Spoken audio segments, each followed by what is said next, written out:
What happens when two dudes, one a retired Navy SEAL commander in Colorado Springs, and the other a hippie meditation teacher in New York City, get together to discuss living mindfully? That's a great question, because we don't know what will happen either. Raw, uncut, and unapologetic. Welcome to Men Talking Mindfulness with co-hosts John Macaskill and Will Schneider.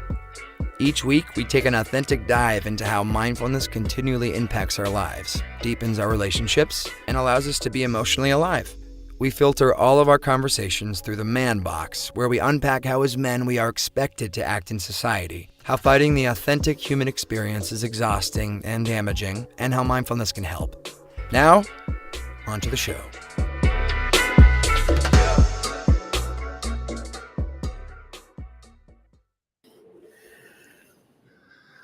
All right, here we are, Men Talking Mindfulness. John Macaskill here in Colorado Springs. And for a second there, I was just staring at an empty chair, and I thought I was going to be on this show alone. But Will, good to see you. Will Schneider, my brother from another mother there in New York City. We've got a great show ahead of you today. Today, we're going to be learning about physical fitness and how physical fitness and mindfulness go together. And we're going to be learning that from a guest, our sister from another mister, Dr. Theresa Larson. We're going to be talking about why physical fitness is important, not your normal discussion about why physical fitness is important, but really the depths of the body, mind, spirit connection. What are some of the best practices, what exercise does for our minds and bodies, that mind-body connection, as I just talked about, and also what happens if we neglect our bodies, not just what happens to our bodies, but also what happens to our mind when we neglect our bodies. So get ready for more great wisdom coming your way in a moment. But first, Will has some exciting opportunities to talk about. Hey, good to be here, John. Thanks everybody for tuning in. Super stoked for our episode today with Dr. Theresa Larson. She's just a gem, such an angel. So announcements. Yes, we have our M2 experience coming up on October 27th. So if you're ready to improve your mental and physical wellness, join myself, John, and Dr. T is going to join us in a little bit. We're all going to be part of this journey. It's a 21-day online mindfulness journey that also includes some live streamed classes on physical fitness. I'm going to be teaching some yoga. So if you're looking up your game and actually take the things that we talk about and put it into practice and learn some new practices and learn more mindfulness, learn meditation, learn how to access more of your mind and your body, then join the M2 experience kicking off October 27th. John just dropped the link here and the information in our feed here. That's movement.rx or movement-rx.com/MTM if you want to learn more information. And John, we have a new MTM merch sale coming up. It's kicking off right now. It kicked off last night at midnight, and it's going to run until November 27th. I'm super excited about this sale because we've actually added some new merchandise. We have a new holiday colored shirts in forest green, and they look hot. We also have new baseball trucker hats with the MTM logo on it, and also winter hats too. We have beanies and one with some fun tassels as well. So again, the sale is on until November, end of day, November 7th. So spread the love, the MTM love, buy some new merch for yourself and some loved ones. And the sale is going to be, we have the sale timed perfectly. So all these goods will be delivered pre-holiday, so you can buy them for your loved ones as well. So everybody out there, grab some merch, share the merch, share the link, and thank you so much, so much for supporting MTM. We really appreciate it. That's all I got, John. That's all I got. I think. Well, yeah, real quick, the link to that is simply mentalkingmindfulness.com/merch. So check that out. Super easy link to remember. And we're going to bring our awesome guest up here now, Dr. Theresa Larson. There she is. Good to see you, sister. How are you? Good. Nice to see you guys, as always. All right. Well, quickly, I'm going to go through your bio, and I'm going to surprise you here a little bit, T. I'm going to read your formal bio. So Dr. Theresa Larson, a.k.a. Dr. T, has become one of the healthcare and fitness world's most sought-after experts on movement health. Dr. Larson earned her doctorate in physical therapy from the University of St. Augustine in San Diego. A former Marine Corps engineer officer and combat veteran, Theresa also played professional softball in Italy as well as semi-professional softball in the U.S., was an All-American Division I softball player at Villanova, as well as former Body for Life champion. Theresa founded Movement RX with her husband in 2013 in order to break free from the limitations that traditional physical therapy puts on practitioners and patients. The result was a company where skilled practitioners can authentically, treat patients with the time, care, and movement education they deserve. Dr. Larson is determined to deliver movement and mindset health to as many people as possible with her team, including adaptive athletes, as she herself is an adaptive athlete. She is a motivational speaker for companies, helping individuals and teams understand that change is possible and leadership starts within. That all said, that formal bio out of the way, much like Will is family to me. So is Theresa. She is a woman on a mission, living life in the now, mother of 2 beautiful boys, wife to her husband, pair, an adventurer, and someone who loves space and quiet. So welcome to the show, sister. How are you? Thank you. I'm excited to be here. I'm literally sitting on a bag of books right now, or box of books, working on a coffee table because I just moved in, as you know, to my new home in Durango. Yes, love it. A beautiful spot out there. It is unbelievably beautiful. So Yes. very excited for you and the family to be there. And that all said, Will, let's kick it off with our grounding practice, brother. Excellent. Yes. Hey, so happy you're here today and joining us, Dr. T. Really appreciate it. But like we do every show, we're going to start with a simple grounding practice as a way to teach, a tool and opportunity to teach how, and also as we continually do these grounding practices, we just get to know how incredibly powerful our breathing and calming ourselves down and having that mind-body connection and using the breath as kind of the thread as a way to just relax and be in this moment. So, assume a nice, if you're taking a seat, if you're sitting down already, get a nice long spine. If you're, driving or listening in some other way and you're in an active environment, maybe just stop what you're doing for a moment and just relax and find your feet on the ground. Find your hands on your thighs. If you're sitting down, create that nice long spine. Close the eyes if it's safe for you to do so. We'll exhale out the mouth, let it go. Good. We're going to use a triangular breath today.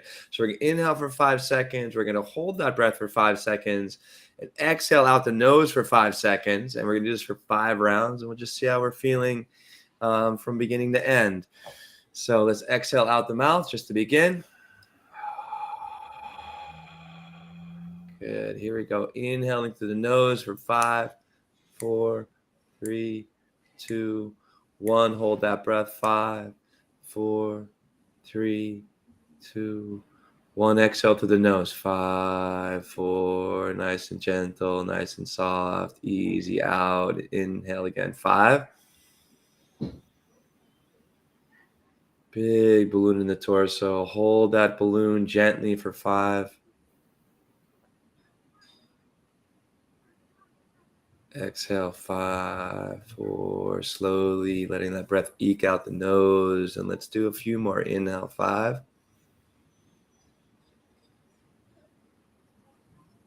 Holding gently, 5.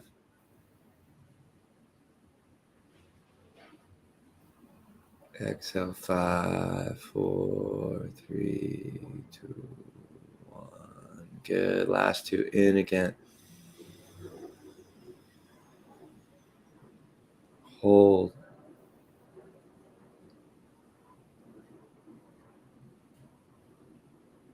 Exhale, 5, 4, 3, 2, 1. Good. Last one. Inhale, 5. Holding again.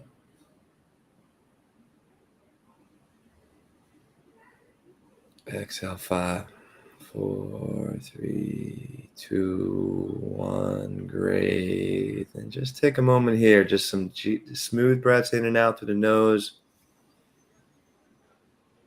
Just take notice without judgment. Just note how you're feeling. Feel your feet on the ground. Feel your sit bone sitting here. Right? These are sensations. The breath is always in the here and now. The body's always in the here and now. So just come back here. Maybe put a little smile on your face. Open up our eyes. And let's get into the show. Awesome. Let's do it. T, you ready?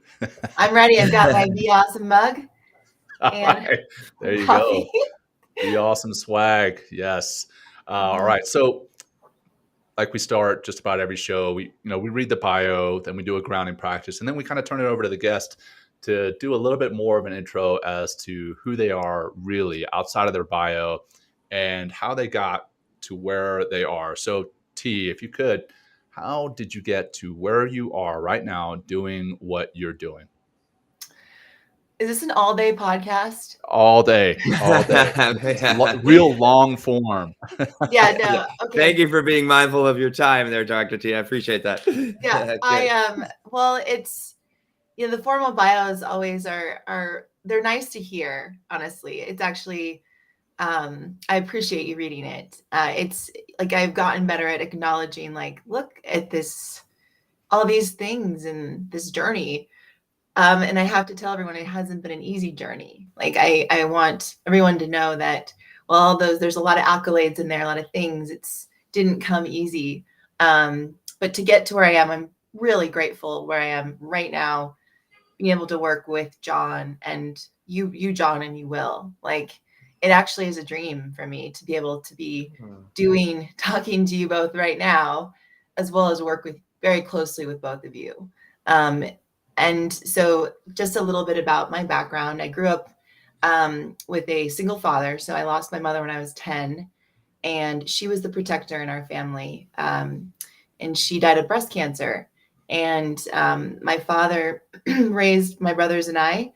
And just to give you a little idea, my brothers are 3 and 5 years older than me.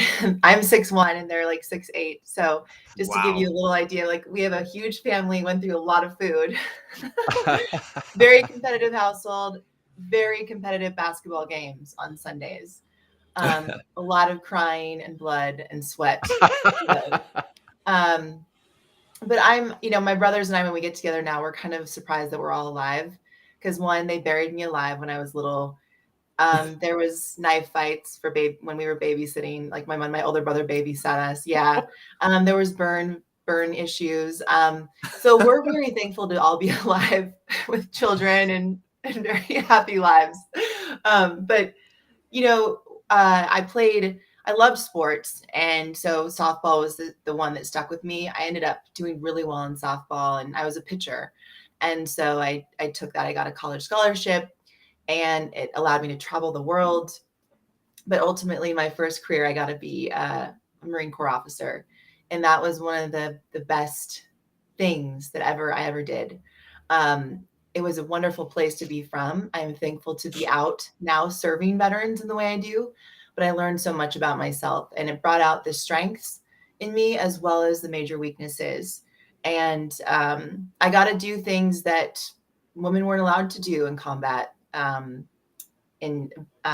was basically in 2003 to 2007. So it was before women were actually acknowledged about being in combat, but women engineers, women in logistics oftentimes were, because there was no front lines, as you know, John, like in working in Afghanistan, and I was stationed in Iraq. There's no front lines.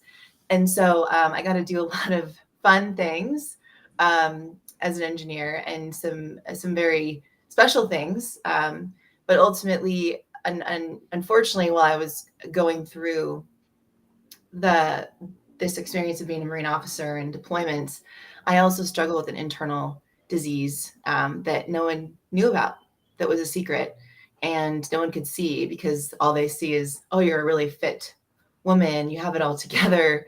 But I actually didn't. I was struggling with an eating disorder. And so, and I'm sure we can get into more of that. But, ultimately that decision. So when I was in Iraq, it was kind of the culminating event of, I came to this realization finally that I need help. And by asking for help, it took me on this very hard, very embarrassing, then, not now, journey of kind of finding what is Theresa about? What makes Theresa tick? what's important to Theresa. And I finally chose to go on that journey. And it was not an easy journey, but it's what brought me here today, to decide of getting my doctorate in physical therapy, because I was always passionate about medicine and fitness, always passionate about helping people and really being with people and making people not feel alone. And through my therapy, because I had to get a lot of therapy for what I was dealing with internally, I came across a mindfulness meditation biofeedback therapist who actually helped me learn how to connect mind and body and how to help me handle these stressors and triggers and things that would come up in my physical body, which I found was so incredibly powerful, because I was honestly scared of what was going on upstairs. I didn't want to be alone. I didn't want to be alone with my thoughts. That was actually a scary thing for me. So, even as a PT and running my own business, I came across some trials and tribulations of just like, like anyone else, when you're running a business, you go through the ups and downs of growth and people and situations. And I always came back to the mindfulness practice to help me find my center point, my North Star, which is what has led me here today, leading these remote virtual experiences that are very high touch, that people actually use versus just a check in the box of like, this is their wellness program, and get to work with you two. So I'm thankful to be here. As are we. We love working with you. We love what you're doing, both with Movement RX as a whole, and then with the mindfulness and movement experience within the Movement RX platform. But like talking about your work, why? I mean, you touched a little bit on it there, but why are you so passionate about physical fitness and then that mind-body connection? Well, one thing, I used to abuse physical fitness. Like I used to, in my early 20s, and when I was dealing with my disease, like it was all about doing more. And that was my way of coping with the stress. And so I used exercise at one point. However, now as a PT and understanding the benefits of moving my joints and moving the soft tissue, it's helped me have a greater respect for the human body. What I learned in PT school, like I don't actually do traditional PT. I'm kind of a unicorn in the PT space. I call myself a unicorn. Okay.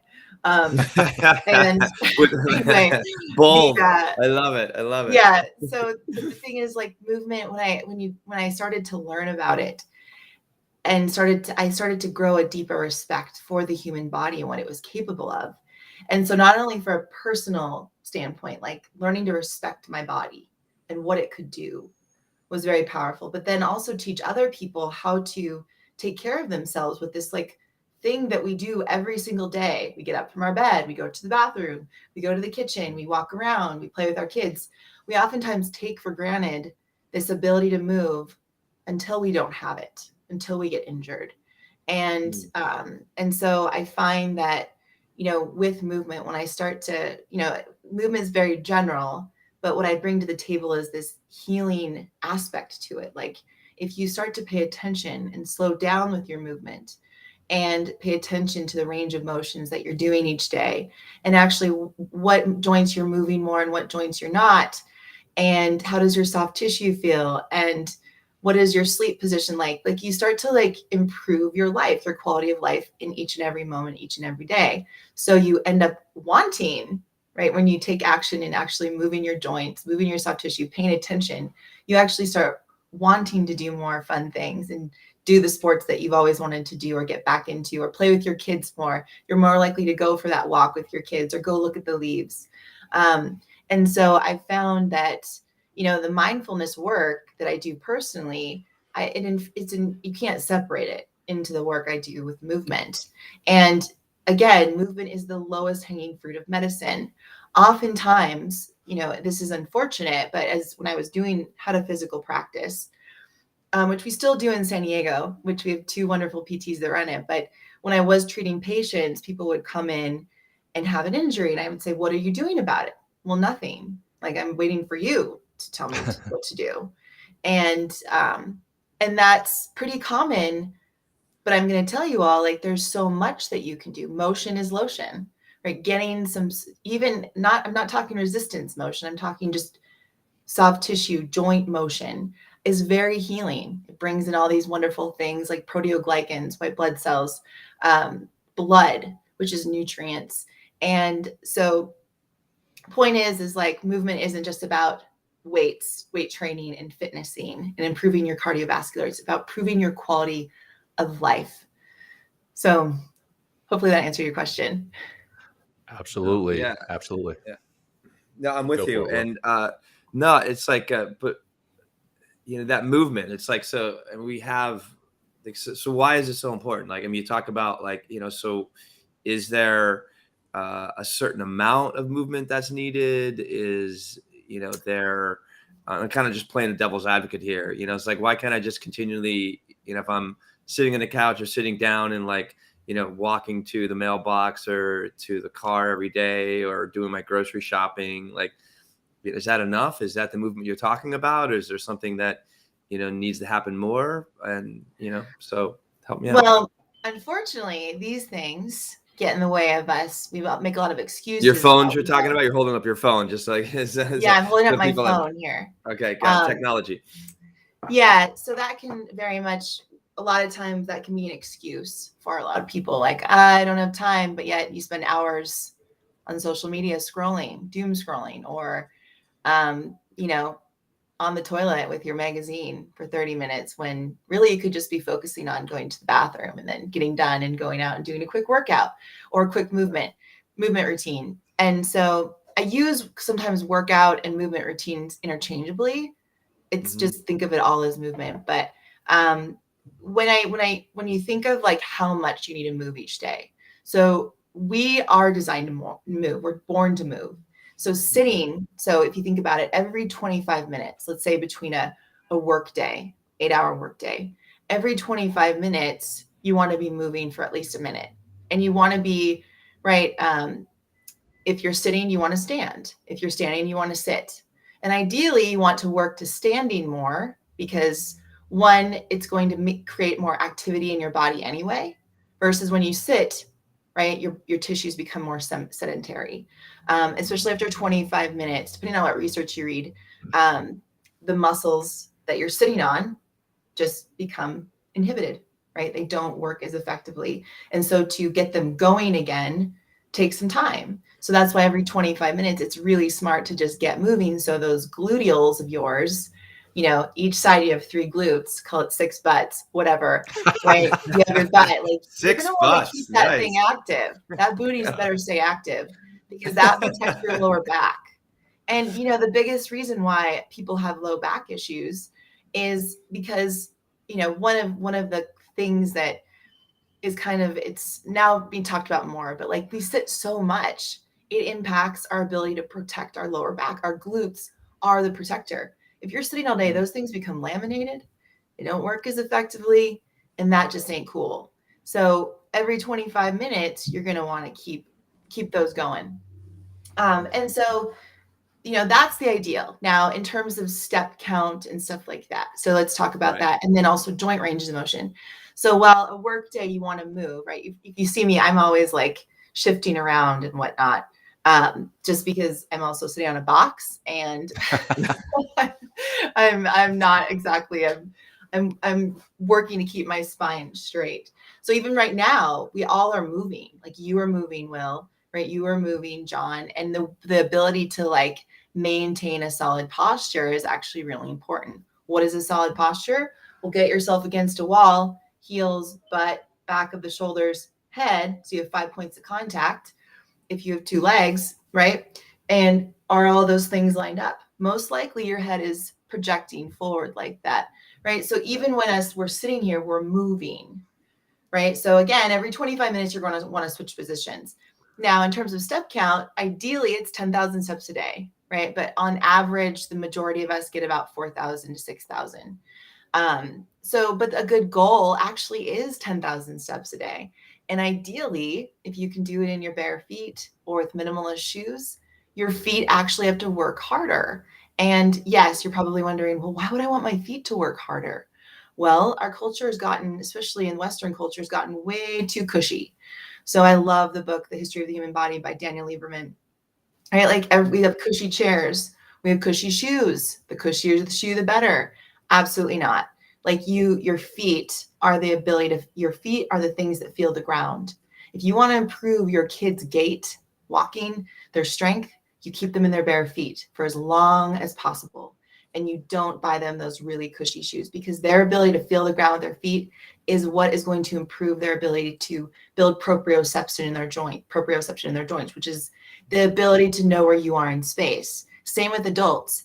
Get out of those cushy shoes, get in your bare feet or socks. I don't care if they have bunnies on it, whatever, right? Like just wear bunny socks, okay? Can you do a Men Talking Mindfulness bunny sock?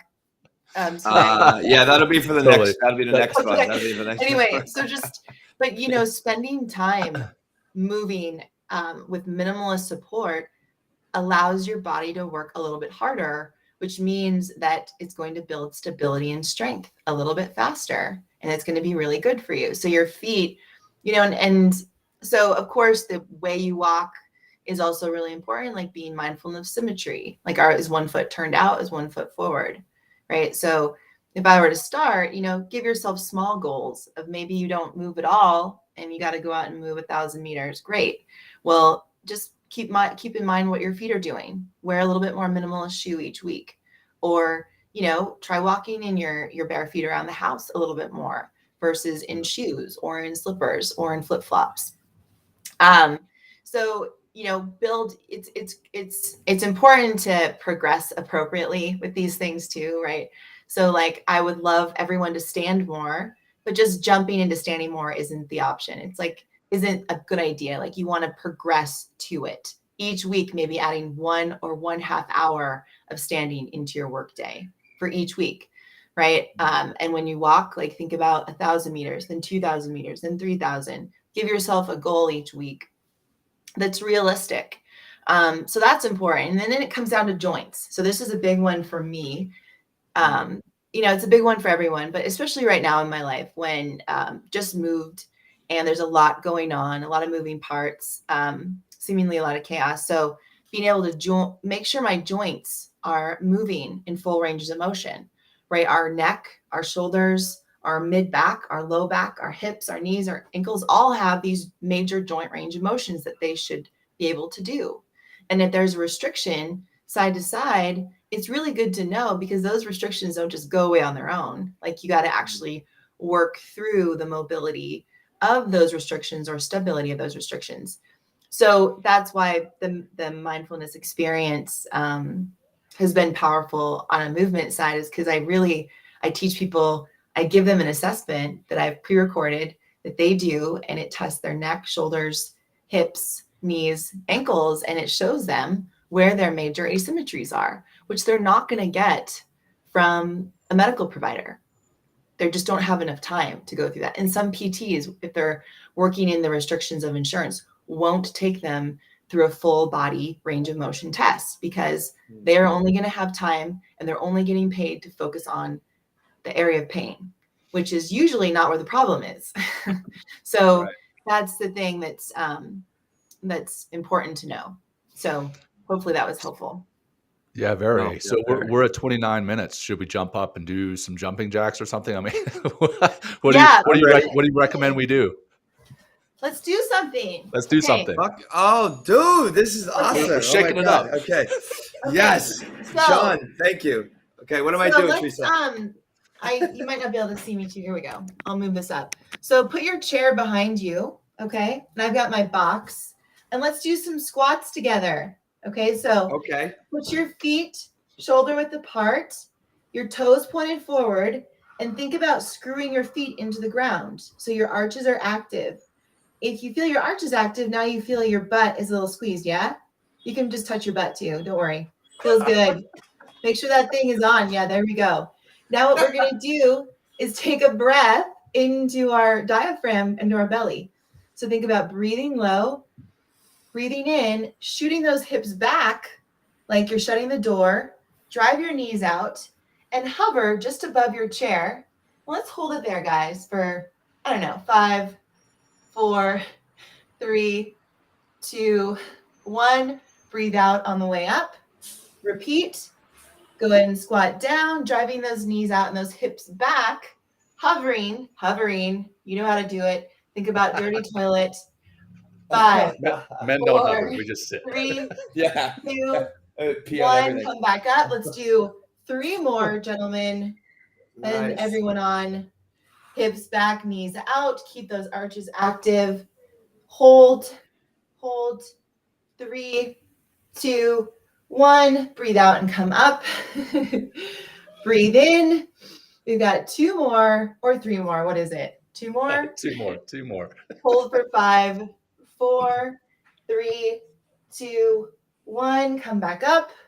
Oh, yeah. And this last one, everyone. Are you ready? Touch that butt. Still turned on. Good. And squat down and hover.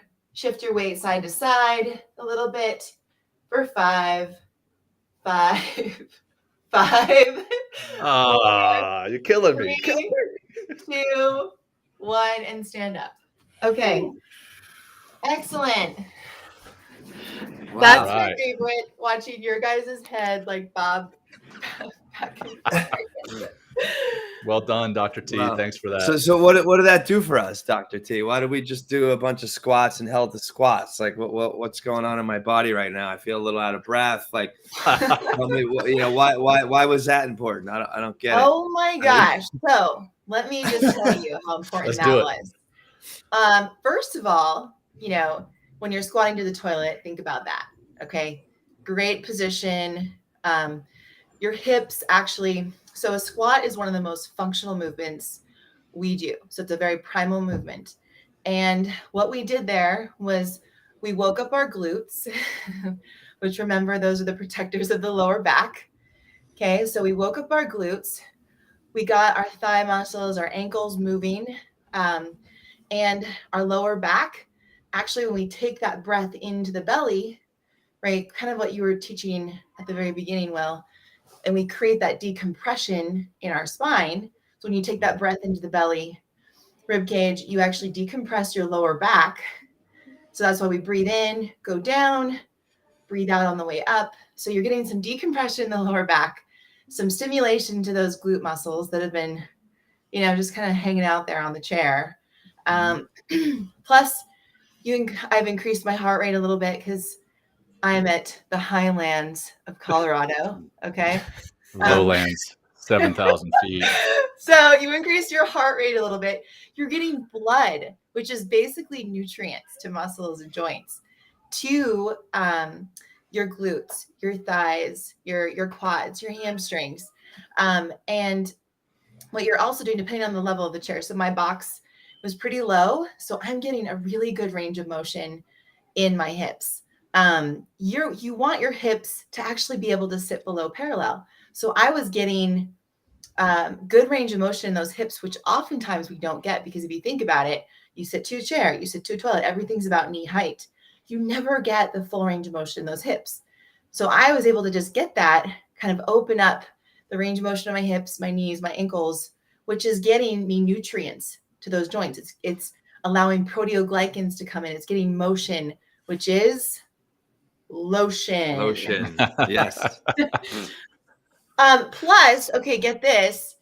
It is also Miracle Grow for the brain. So not only am I getting my body, I'm getting these nutrients to my joints, I'm also waking up my brain and allowing my brain to open up its learning capacity. It's allowing it to open up its ability to build neuroplasticity and change, right? Every time I choose to take a movement break, I'm building a stronger pathway now. And I'm also waking up my brain little by little. Wow. So Go ahead. Please, John. Well, hey, what are the peptides? The neuro, I always mess that name up. The brain-derived neuropeptide factor. There it is. BDNF. There it is. Yeah. BDNF. So what is that? Oh, yeah. And tell us how that's released and what that does for us. You mentioned the Miracle Grow for our brains, but yeah. So BDNF is released in the brain, and don't quote me on this, but I think it's the pituitary gland. But that will have to be, maybe we can put that in the references. Yeah. But it's actually something when I look up brain body connection research, vagus nerve comes up as well as BDNF. So when you move your body, that's one of the other beauties of it's not just your body moving, your mind is moving, your tension in your mind is moving too. And the movement in the body actually allows the brain to wake up. So it starts to get stimulated, just like the muscles in your glutes, right? Your glutes, your thighs, your calf muscles, your lower back, the muscles that support you, right? The BDNF is doing that in the brain. So it's like stimulating that brain-derived neuropeptide factor to release and start waking up different areas of the brain. So therefore your ability to learn. And even right now, I'm more focused than I was. Not that I wasn't focused on you guys before, but I'm now just a little Get more focused, Dr. T. focused Come on. than I was before. And so I think that it's one of the most powerful tools I use in education to show how connected the brain and body is, besides just like the vagus nerve also. So I can explain a little bit about the vagus nerve if you like. Sure. Yeah. Which I think is, we're let not me talking just about ask- Las Vegas. Yeah. It's Yeah. Vegas. So it's like, so if I move, so say I take, I have a timer on my desk and I'm going to set it at 25 minutes. And if that timer goes off and I do say 10 squats, or maybe I go out for a 10-minute walk, that's going to affect my thinking and how I'm showing up in the world and my focusing. Wow. Okay. Yes, very much so. So, you just touched on the ability to get outside is also another stimulant for the BDNF, right? To be in nature, fresh air, your eyes looking at beautiful colors, like those are also stimulants. When you're walking outside, right? That's secreting BDNF. When you get good sleep, it's secreting BDNF. Basically, everything good comes from BDNF. Like everything that is good for your physical body will release BDNF. The better food, the more whole foods you eat, right? Which affect mood, release BDNF. So yes, so you will become more focused. There's some research actually behind, and I forget which journal put this out, but 20 minutes of movement at moderate intensity actually improves your ability to learn. So like it increases your learning capacity, which really I could have known when I was in grad school because I don't think I moved and I was in poor postures for a long time, even though I was at PT school. So that's 20 minutes. That's 20 minutes of movement. Just 20 minutes. So if I were to go out and just do a quick walk with my kid in a stroller, right? That's really helpful. If I were to go, I use, my TRX equipment and I'll go out and do a simple movement routine that just moves different parts of my body, right? For 15, 20 minutes, I'm already more clear-headed and more capable of retaining information, right? So in that executive thinking center, like my brain is able to retain more information, which is really, really helpful for all of us because, all of us are researchers here, constantly looking up information and needing to use our precious time. And so if you want to make use of your precious time, like as you always explain, John, take the time to move your body, take the time to move your attention in meditation. Get that return on investment, right? Mm-hmm. Yeah. So we've talked a lot about, how the physical fitness affects the mind. What about flipping the script and how mindfulness and meditation can improve your physical fitness, your attention as you're working out, your perception of what you're doing in the gym, et cetera? Can you talk to that? Yes. And this is, I think one of the my favorite things. So what I've seen with the experience so far is that how the mindfulness has impacted the people in the group with their movement. They're more aware because what mindfulness does is it makes you aware of your being in the world, right? It makes you aware of, it brings up, there's some pain points that'll just come up. It helps you like make you be aware of how you are with your spouse, with your kids, what your body is feeling like. And when you start to turn your attention to, oh, what am I feeling like? What's coming up for me? Where do I feel the most restriction? Then you become more aware of how you're moving throughout the day. So it's like you need that baseline of mindfulness to make you a better mover, to be honest. And mindfulness is in a lot of like very high performing athletic programs, building this awareness, visualization, meditation, to create this sense, this state of being aware in the moment.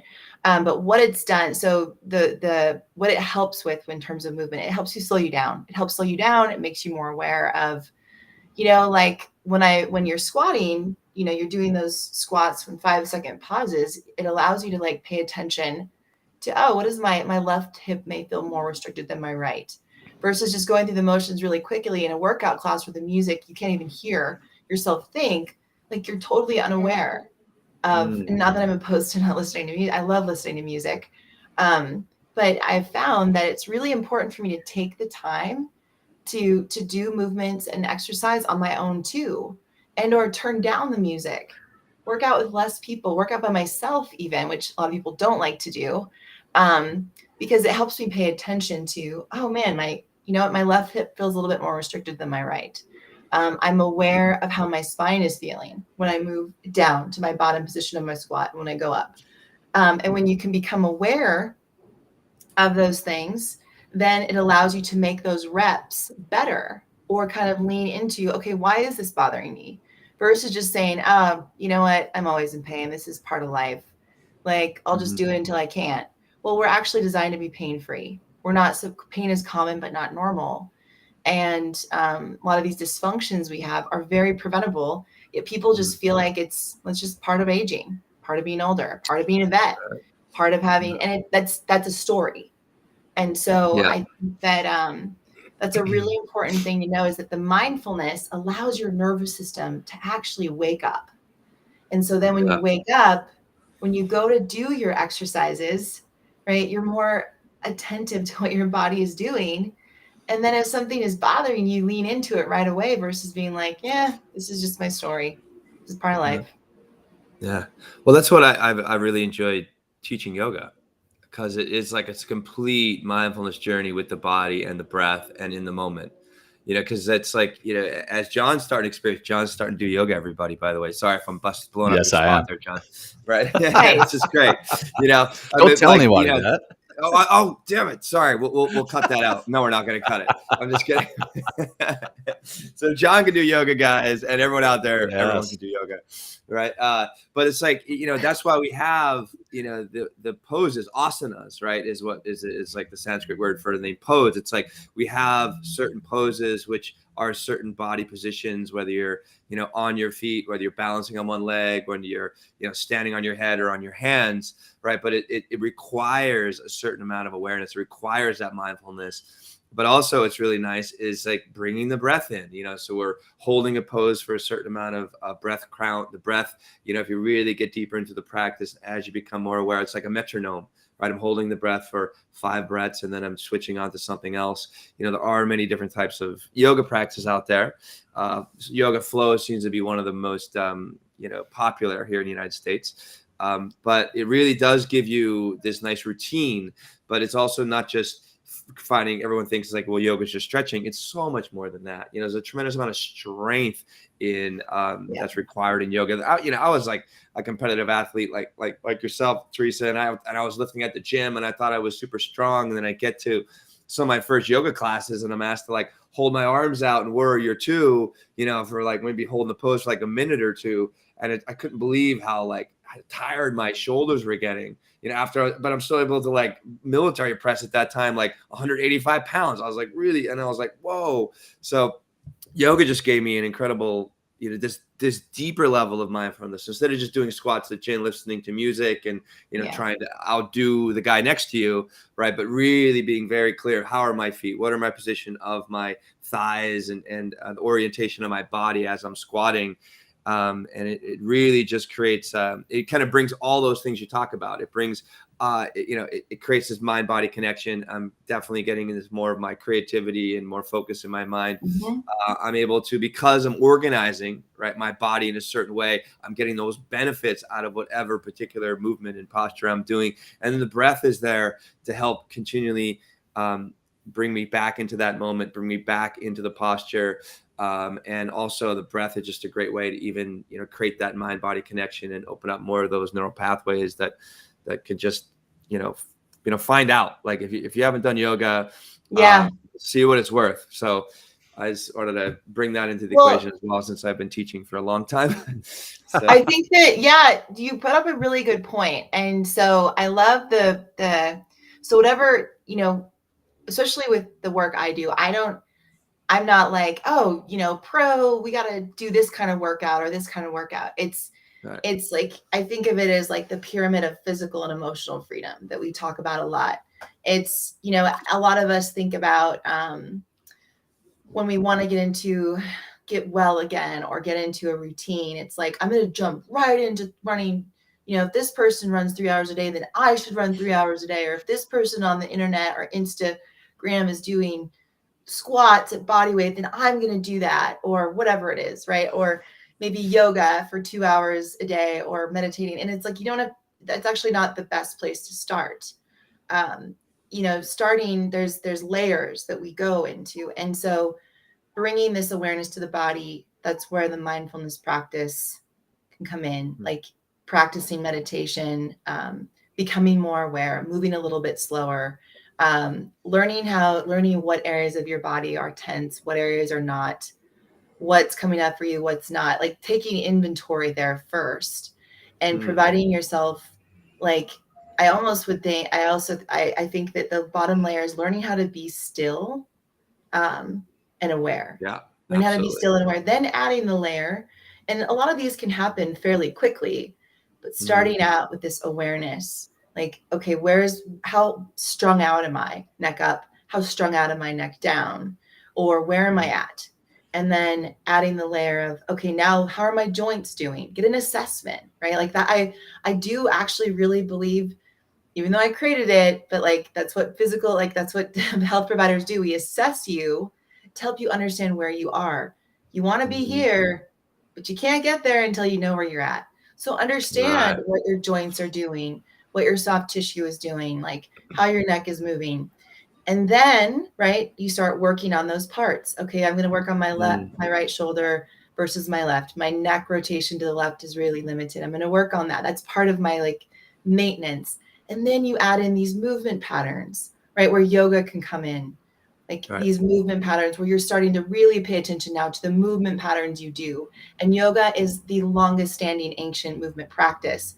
It's actually very similar to weightlifting, right? We squat in weightlifting, we push, we pull in weightlifting. We just add weights to it. But they're still challenging our primal movements. But yoga, there's no resistance other than body, and that helps improve the movement patterns. But it's not exactly the first place you need to start, right? It's being still and aware and paying attention to where, like, the being still, like, what do you feel like on a day in and day out basis? What do you move like starting to be present in the moment.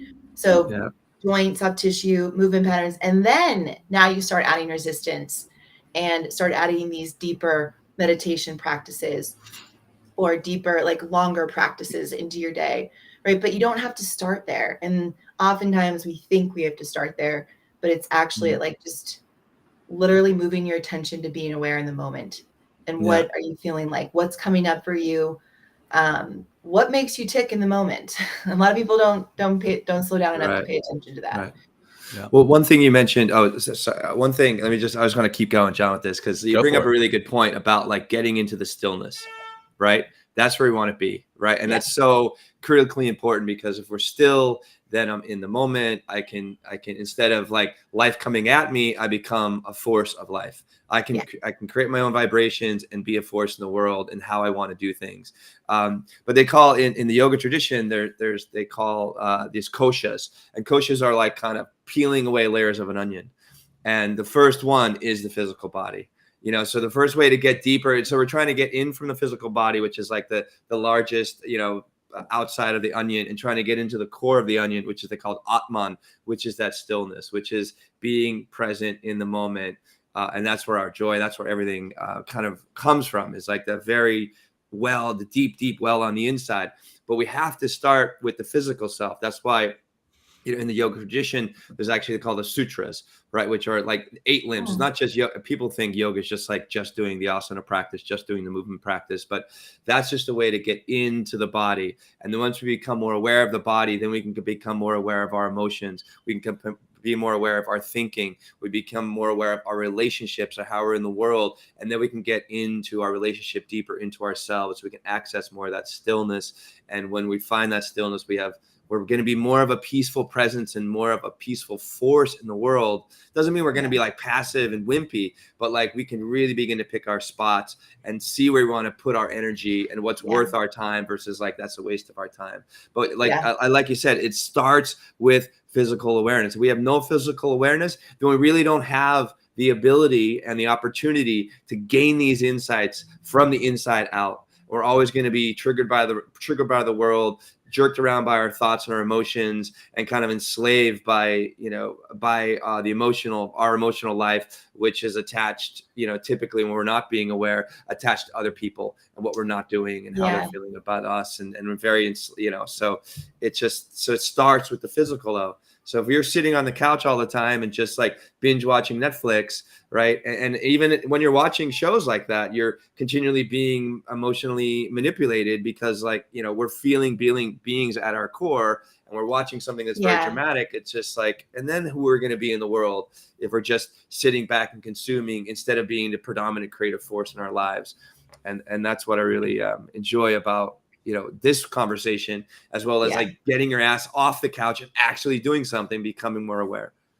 Yeah, you said that beautifully, Will. Thank you. And I've learned, and I was that person, 4 or 5 years ago. Even running my own business, I would react to external forces still, and felt very much all over the place. And definitely still didn't have eating disorder is an addiction. So it's kind of like being sober. I've been sober for a very long time. However, things still would get to me. And, but this process of building this awareness in my life, and slowing down and moving my attention to what matters, the practice of it has very much been so fulfilling. And I could probably cry talking about it more. It's just it's because I remember those dark moments, those dark times of I just can't get out of my head, or I would be doing things that I just didn't want to do, or I'd choose to work, with people I just didn't want to work with, but I thought it was the right thing to do. But I was letting all these external forces kind of rule my life. And it gets to you. And I know a lot of people can relate to that. I know what numbing looks like, right? Sitting on the couch and just watching TV, or wanting to down a bottle of wine at the end of the day, or sugar, marijuana, whatever it is. I know what that's like. And I also yet have come to a place of being compassionate, even to those individuals who may not get it yet. It's like, you know what? Maybe some of you listening may not get it yet. However, I challenge you, and we challenge you to lean into these numbing behaviors and kind of think about what are you hiding from? What are you trying to run away from or not focus on? Is it your relationship? Is it your loved ones? Is it your love for yourself? What is it? And lean into it, because it'll only make your life better in the end. And by no means is the path easy, but what I do love is that the tribe that we're building through your Men Talking Mindfulness and the experience is that there are people on that journey. And it isn't like an I've arrived journey. It is a choice daily journey. But it is really nice to kind of have the skill set to be still and move my attention to what matters. Because sometimes I can get still hijacked by my amygdala, which I've heard you guys talk about the amygdala hijack a number of times. But I know what that's like. Yeah, please. Yeah. It sucks. It totally sucks when you just can't get out of this spiral. and you Mm. start grasping. And so I know, like, basically it's in those moments where you feel so overwhelmed, or you just feel so overwhelmed by the event or memory or things that happen that you just can't think clearly. And so, even my husband, who, would share with me, that wasn't my coffee, by the way, that was just on my desk. My husband would share with me, like, you don't really make a lot of sense. But he would, but he's learned over time in our relationship to how to be with each other. And he knows what it looks like for me to be amygdala hijacked. Thankfully, it's so much less. I don't remember the last time that's happened to me, but it has happened before. And that's why this practice is so, this aspect of just learning how to be and move your attention to what matters is so important, because it also allows you to learn to love yourself too, and be gentle. Like you talked about, soften. When you soften your body, not like soften as in like when you learn to soften and decrease tension, it also influences you softening up here. And so, like, literally, I can now look at these past experiences that used to hijack me, and say, I'm human. I'm a human being. I made decisions. I did the best I could in that situation. And I thankfully learned, and I've chosen, I was able to take a step back and now choose a little bit more thoughtfully on how I want to live my day now and who I want to be around. So, I want people to know out there, because I get this a lot, like, oh, you look like you have it all together, and you've got all this stuff, and it's like, look, I'm just like you. We're just like each other. Yeah. Social media has a way of making everyone look like they have it all together. But I want to come, first of all, I love that you've kind of gone on that journey and discovered compassion for others, and more importantly, or almost more importantly, compassion for yourself. That's so huge. But I also want to come back to what Will was talking about and you were talking about, is that stillness, right? And I know Ryan Holiday has that famous book, The Obstacle is the Way, but he also has the Stillness is the Key book, and it's a fantastic read.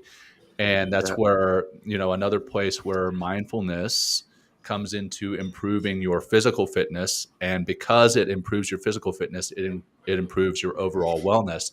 So mindfulness, if you're using mindfulness while you're working out, so as you've touched on already, Theresa, is paying attention to your movement, being aware of your mobility, being aware of where you may have a hitch and a catch and that kind of thing. Paying attention to that while you're working out actually improves your ability to get into the state of flow. Mihai's book, all about getting into that state of flow and how important getting into that state of flow is for your mental health. And as you get into that state of flow more often, then you're able to sleep better. Because you're sleeping better, your mental health is improved. So it's this compounding thing. So you're paying attention to the moment, being mindful right there, being mindful while you work out. Even though you're moving, you're still being kind of still in your mind.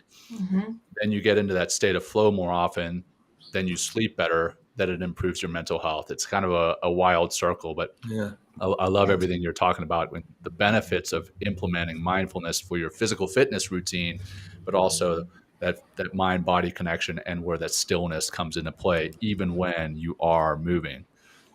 Yeah, it's like sometimes, especially with some of the audiences that I speak to, like the veteran audience, or I would travel for CrossFit for a period of time too, a few years ago, and the physical always was the biggest thing, right? Like training the physical body to improve said performance. But it's there's so much more. There's actually a big missing component to what I taught, which is why I'm doing this now, is that ability to like slow down, add some tempo to your movement, hold the bottom position. How strong are you down there? Like, what do you even know what your spinal position is when you bend over? And it's interesting. A lot of people, when they bend over and I say, okay, keep a flat back, they can't. Mhm. everyone try it, right? Not right now, listen here, and then go into the bathroom and bend over, kind of like you're shutting the door with your hips, and try to keep a flat back. People will have a really hard time doing it. And I'm sure, Will, in your yoga practice, you might see the challenge of that. That's the deadlift position, right? When you're picking up a laundry basket or a kid, if you can't maintain a flat back, right? Just think of that repetition over time. It's going to affect your lower back. And so literally just holding yourself in that position and paying attention, what does my lower back look like? And usually after an injury, you have no idea, because that's the whole point. Your body's been hijacked to improve the injury, to guard and make sure that that area is safe. And you got to retrain it. But first, you got to even know where you're at with your injury, what you're feeling like on a daily basis, right? Which comes that mindfulness, that paying attention, that slowing down piece. Well, I think it brings up a great point, because one of the reasons that, I think I'm seeing a lot of in, the yoga world, and a lot of the stuff that even I teach in the corporate world as well, is trying to get away from, I call my office postures, all that hunching, which is creating, and I think it's just going to be, and we're totally in the right space. The work that we're doing for decades to come is because of postural kyphosis, right? Which is like a hump back. As soon as we drop our chin, right? Oh my gosh. Yes. Right. We drop our chin. Our head is 10 or 12 pounds. We drop our chin down. It puts 60 pounds of pressure in our neck, right? And then we round our shoulders. We have no opportunity, right, to create that flat back, because we're in so much of this time all day. I love what you said earlier, that 25 minutes, that cutoff, so we can stand back up, right? Kind of get out, release ourselves from those hunching office postures, open up our chest, right? We're filling our lungs. And if our chest naturally lifts up, we're going to actually have an opportunity to create more breath and kind of get away from some of that extensive hunching, which just really, it not only fucks with us physically, right? But also fucks with us mentally and emotionally, because, this is what depressing the spine, we drop the chin, which depresses our spirits and depresses our thinking. So what about how, with those office go, please. No, I love office posture. Woo! Let's talk about it. No, it's, but the thing is, it's physics. If you think about it, when you're sitting all day and your hip flexors, right, here's what happens. Your hip flexors get really tight, and now you can't access your glutes as easily. And so those become weak. Your forward head and shoulders, in front of your shoulders become tight. That means you can't actively, it's hard to strengthen the back of your shoulders, which is the thing that helps hold your neck up, right? So with the forward head, actually the back of the neck gets really tight. And this area, these cervical flexors become weak, which is why a lot of us end up having stability issues with our neck, because these become so weak. And you are totally right. With every inch forward your head is, right, that's 10 or 11 pounds of pressure going into your spine. So if you're like, this is one thing, but how often do you see people on their cell phone like this? That's 60 pounds of pressure, right? That's 60 pounds of pressure going into your spine because of the forward, that 90, basically 70 to 90 degree angle your head is at.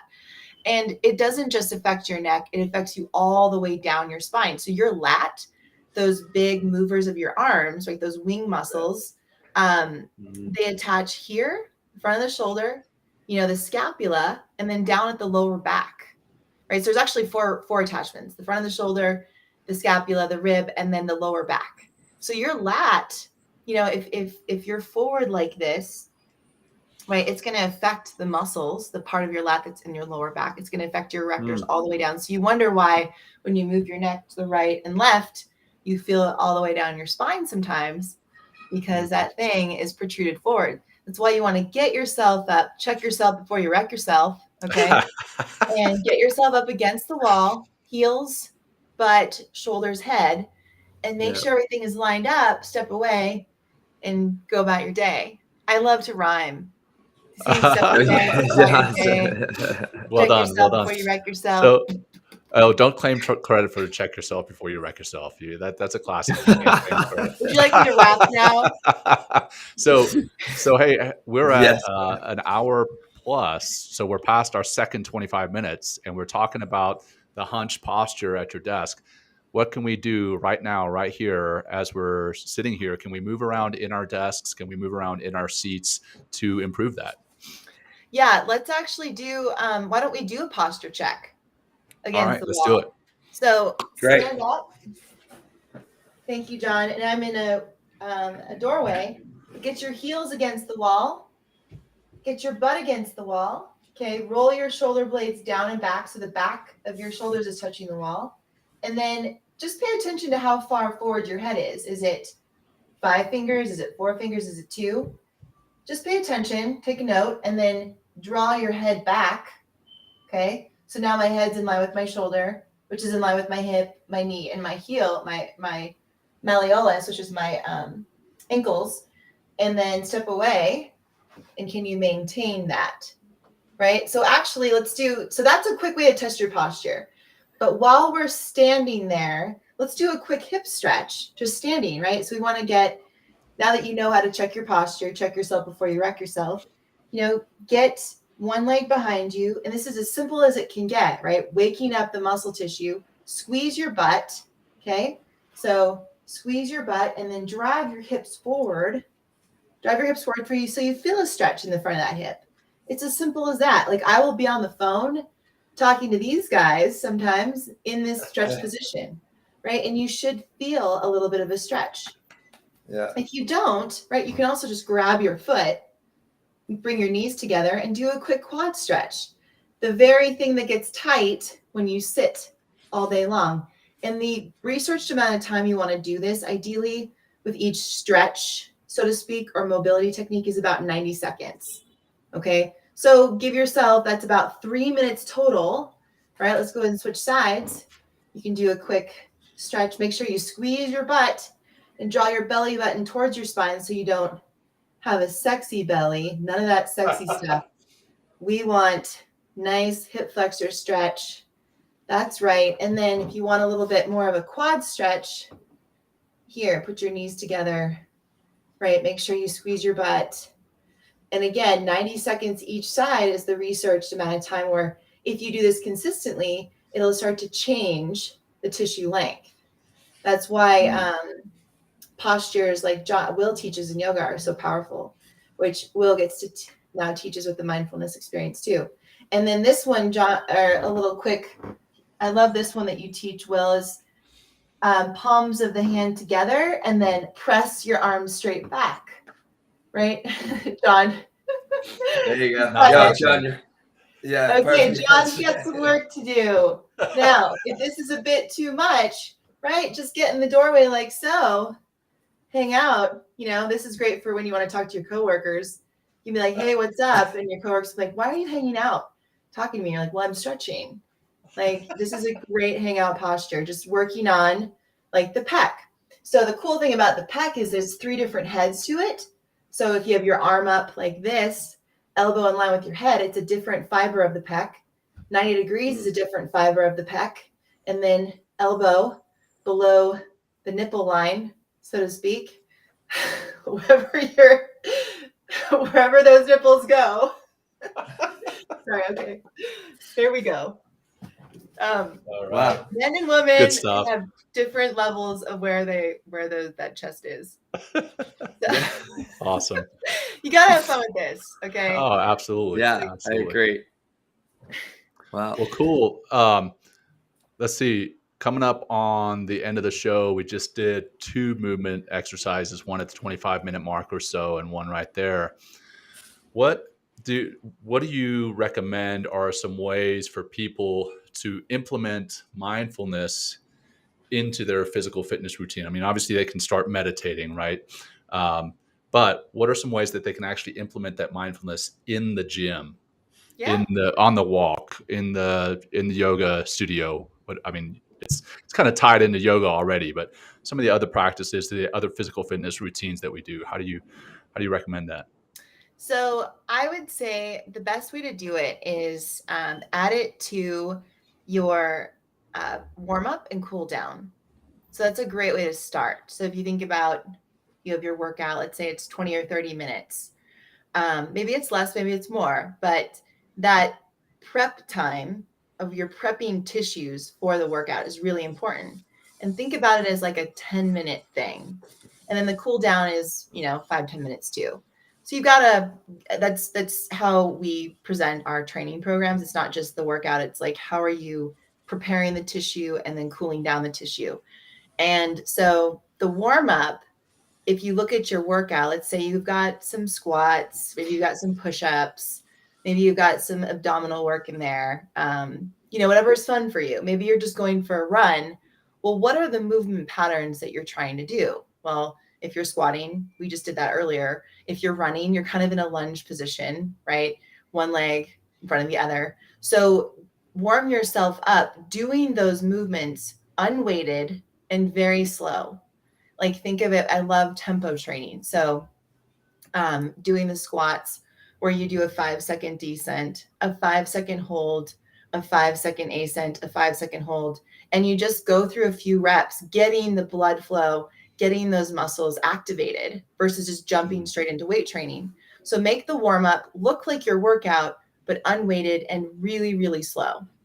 Okay. So like if I were to go out and do a run and not static stretching, like I don't recommend static stretching before you train, because that is actually, unless you're dealing with an injury, it's not the best researched type of stretch, like movement to do before you work out. That is more of a cool down. Do static stretching when you cool down. When you warm up, the best thing you can do is open up your body to the ranges of motion you're asking it to do, but in a very slow manner. And so keep the music off, right? Keep your mind focused on what you're doing and feeling how your body feels. Oh, my left hip feels a little restricted today. I need to mobilize that a little bit more before I jump on into the resistance training, right? Or add weight to that movement. Or, you know what, my neck's feeling a little funky today because I was in this position all day yesterday. I need to really get my shoulders warmed up and my thoracic spine mobilized and my neck in a good position. So that warm up is your chance to actually build awareness in what's going on in your body with the movements that you're going to do. And then the cool down is great to do the static stretching. So what muscles feel the most fatigued?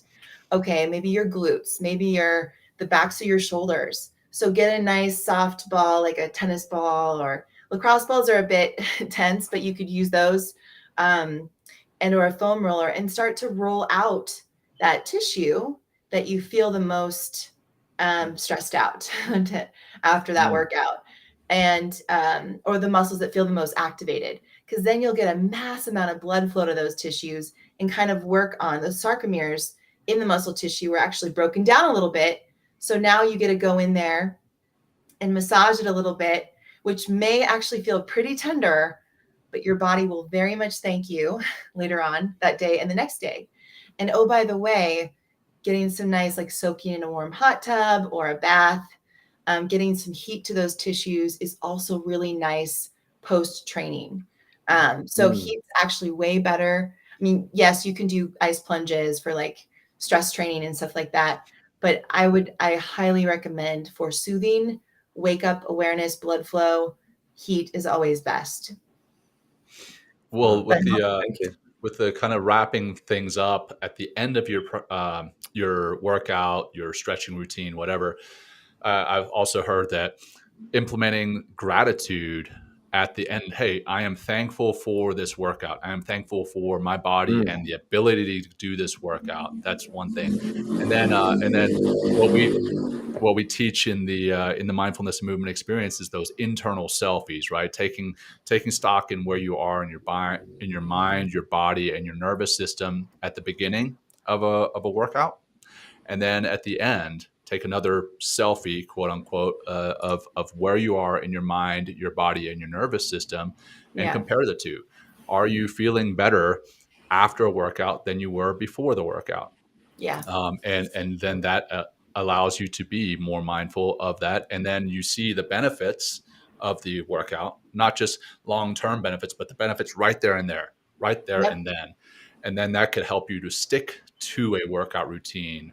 It may actually increase the stickiness of that workout routine. So it actually helps in that way as well. So that's another way that I've heard to increase the mindfulness in your workout routine, which ultimately increases and improves your workout routine. So yeah, I that's do. cool. I love that. I think when at the end of the training, more often than not now, without even knowing it, it's because I used to in the past, compare myself, I didn't do enough, right? I always would jump to that number 4. I didn't do enough. I didn't run longer. It was always negative.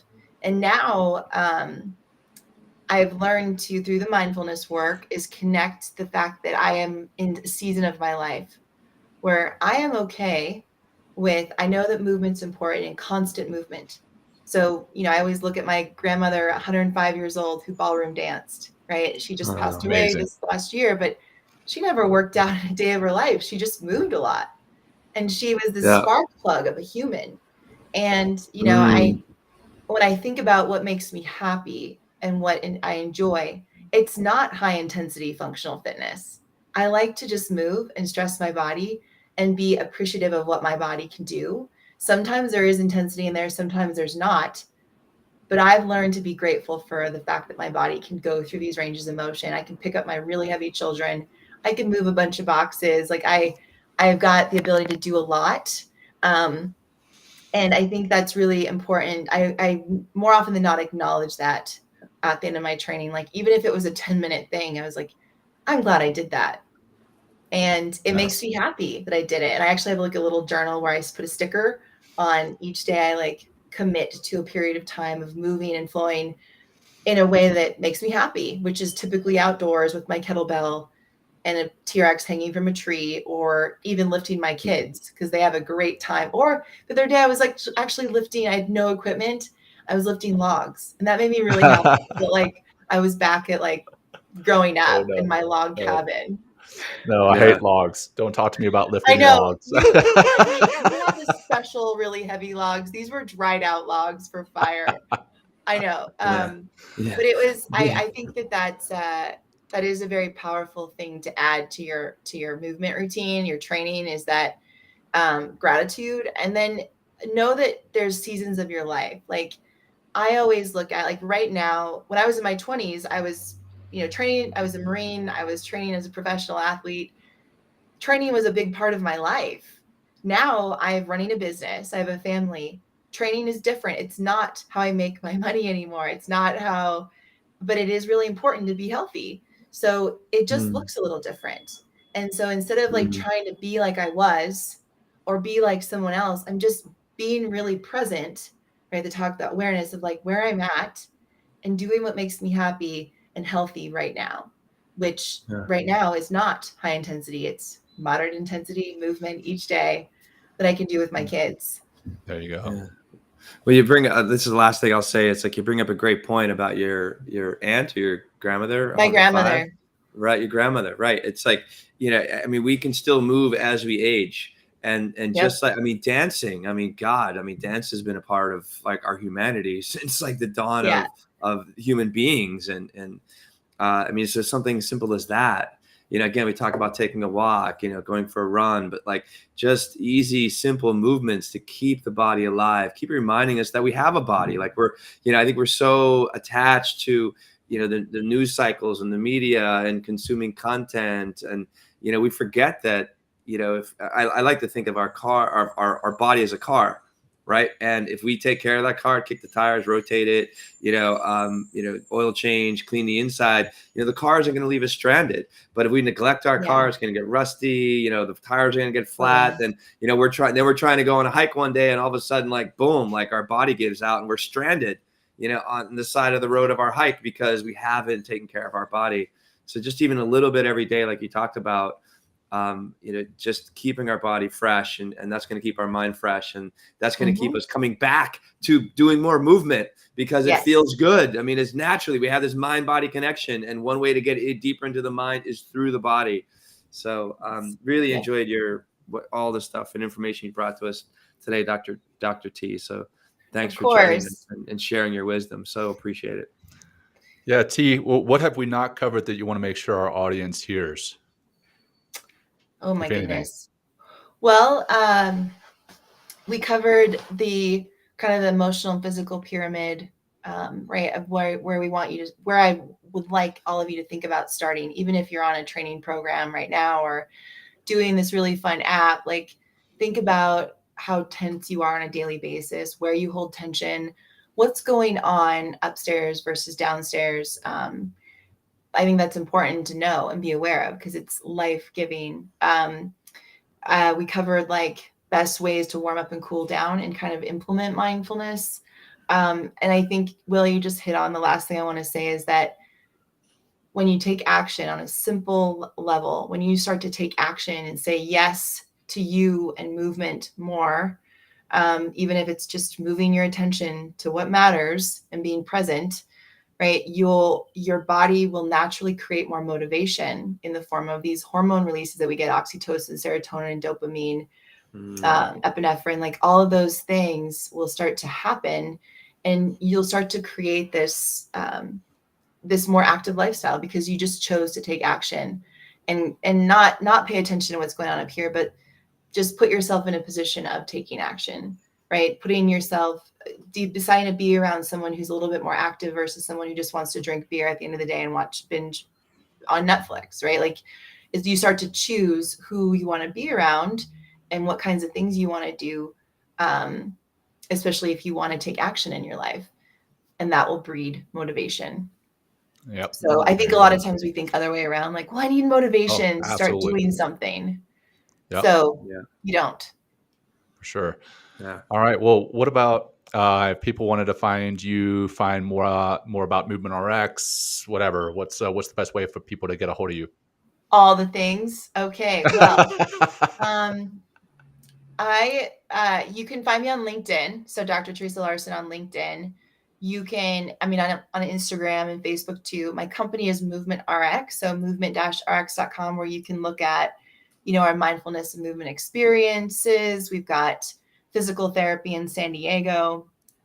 And we do, so you can find out about all things that we do on movement-rx.com. Right on. Well, this has been a fantastic show, Theresa. Yeah. And I know we asked you before the episode, and I just want to check in with you and see if you're still comfortable, leading the closing practice here. And before you do that, I also have to comment that I removed the chat off the side there because somebody started to post about hot girls on YouTube, and that's not what we're here to promote. So if you saw that, please excuse that. But that's why we removed the chat off the side during the live. Always takes one. I know, right? It can contaminate. Yeah. So anyway. Okay. Back over to you. Okay. On that note, talk about moving your attention. Let's move it to what matters here, everyone. And maybe that person needed that reminder. Okay. So I would like everyone to, if you're in a seated position or a standing position, ideally get into a position where you feel relaxed, but I'd like your spine to be straight. So in order to do that, just drive your knees out a little bit. So it kind of allows your pelvis to sit in a more neutral position versus your knees together. So knees are out slightly. Roll those shoulder blades down and back. So you think of the right shoulder blade pointing towards your left butt cheek and your left shoulder blade pointing towards your right butt cheek. And then go ahead and tuck your chin back, almost like you're giving yourself a frog chin, or a frog chin, a sexy double chin. Yeah, whatever. Could be a frog. Yeah, it's fine. And smile. And go ahead and place your hands either face down on your knees or face up, and close your eyes. And ideally, I want you to close your mouth too, and just breathe in through your nose. And all I want you to think about actually is, with each exhale, a simple exhale through the nose, like sinking deeper into your seat. So literally with every inhale, you fill up the belly and the chest like a balloon. So top to bottom to top. And then when you exhale, think about sinking deeper into your seat, or wherever your points of contact are on the ground, your feet, your seat. So if you feel tension in the left shoulder, let that fall. and sink into the seat. If you feel tension in your frontalis muscle between those eyebrows, let that tension go on the exhale. And now I'm just going to be quiet for about 30 seconds, where you all just think, inhale and exhale, let the tension go. You might even feel it in your pelvic floor. You might be holding there, tension there. Relax the pelvic floor.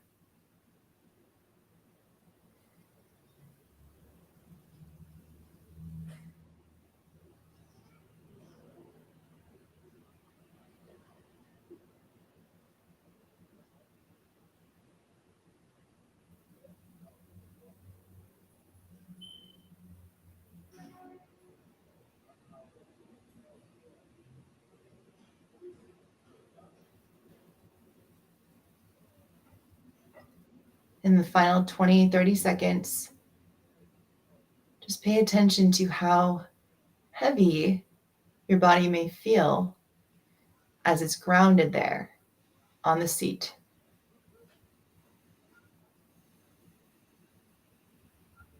Don't worry about taking a big breath in or exhaling long. Just be aware that the inhale is coming in. And with each exhale, you're just sinking deeper.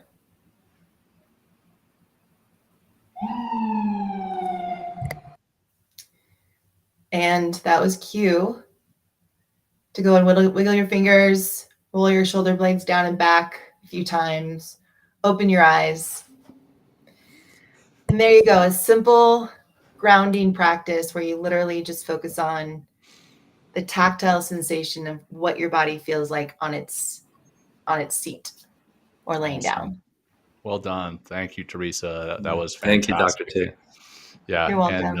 And the episode was fantastic. Love what you're doing. Love what we're doing together. The Men Talking Mindfulness and Movement RX partnership. And if you're interested in learning more about the mindfulness and movement experience, check out the link that's right here, posted as a caption on the show. But if you're listening, it's just movement-rx.com/MTM. So thank you so much, Dr. T. Will, always a pleasure, brother. And we'll be airing an encore episode of this later tonight, and then this will be out on podcast form next week. So thank you all, and have a wonderful day. Thank you, guys. Thank you. Always love talking to you. Thank you, Dr. T. Yeah, same. Thank you. Thanks for joining Will and John on Men Talking Mindfulness. If you enjoyed the show, please like and share it with your friends and family, and please, we would appreciate a review too. Until next time, this has been Men Talking Mindfulness. Thanks for showing up.